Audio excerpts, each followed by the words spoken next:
สบายดีเช้านิดทั้งหลายมื้อนี้ก็มาหาเรากินมะพร้าวเนาะทางบ้านน้อยเลืองอันนี้บ่าวอุดรเนาะเจ้าของกุ๊กมะพร้าวมะพร้าวบ่าวอุดรลูกนาอาลีเนาะนั่นมักนั่นเอาลูกกินลูกเป็นตะกินเป็นตะแซ่บแท้เอามากได้มาเขียวๆนี่บ่มักนั่นแล้วเป็นตะกินป้องเป็นตะแซ่บดีเว้ยเดี๋ยวให้ป้าต้าขึ้นไปเอาจังหน่อย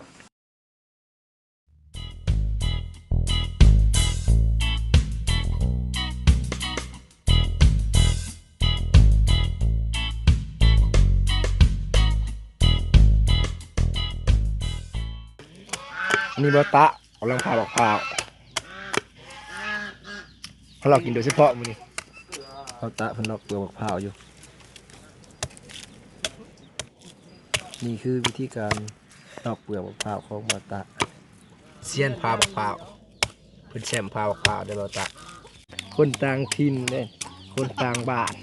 คนบ่คือหมู่แต่พาบอกพาวยังบ่คือหมู่พาวช่องขาพาโค้งเลยเป็นโค้งเลยอันนี้มุงสีจอกกินน้ำมันนี่ต้องเล่าให้คัก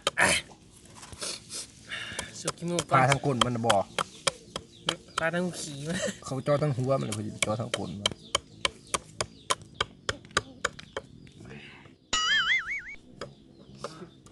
เจิดคายหลอดค้าส่งเข้าไปด้วยว่าป้าวิธีปอกเปลือกมะพร้าวมันกับธรรมดาคือไทยยุ่งเงินก็มันได้มือวิธีพิถันขนาด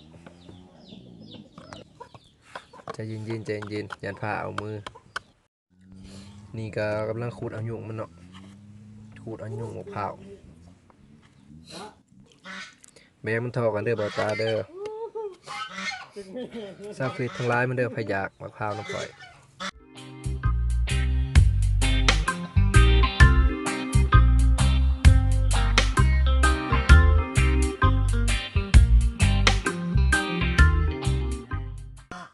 โอ้เป็นแต่เซฟบึงท่าทางเพิ่นเบิ่งคักเด้อลิงสิเขียนมะพร้าวทั้งอย่างบักดำจนแนมหนา